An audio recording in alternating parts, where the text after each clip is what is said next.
નમસ્કાર બાળમિત્રો, આજે આપણે શબ્દ સમૂહ માટે એક શબ્દ જાણીશું. ચાલો શરૂઆત કરીએ. જેની બુદ્ધિ સ્થિર છે તે સ્થિતપ્રજ્ઞ.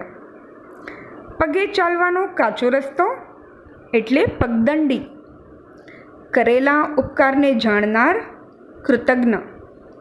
3 કલાકનો સમયગાળો પ્રહર. પૂર્વ તરફની દિશા પ્રાચી. ઘરનો સરસામાન અસબાબ. બળતણનું લાકડું ઈંધણ. કુસ્તી કરવાની એક જગ્યા અખાડો.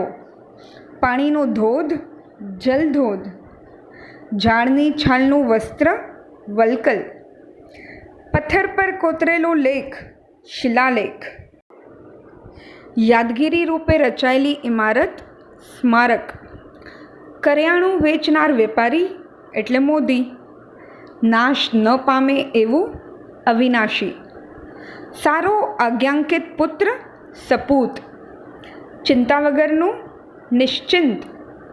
વેદનાનો ચિત્કાર આર્તનાદ.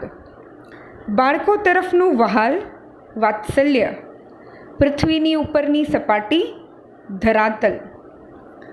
પાપ વગરનું નિષ્પાપ. નજરો નજર જોવું યા મળવું તેને સાક્ષાત્કાર કહેવાય. પરસેવાનું ટીપું સ્વેદ બિંદુ. શબને ઓઢાડવાનું લુગડું કફન.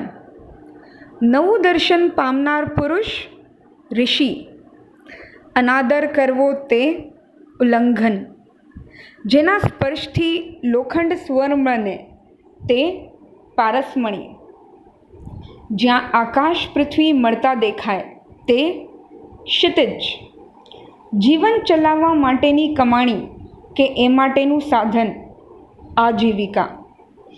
કેદી નજર આગળ ખસે નહીં તેવી કેદ નજર કેદ. બુਝતા પહેલાં વધારે પ્રજ્વલિત થઈને ઝબકતી જ્યોત ઝબક જ્યોત. આ હતા અનેક શબ્દો માટે એક શબ્દ. ચાલો આનો અભ્યાસ કરીએ. ફરી મળીશું. આવજો.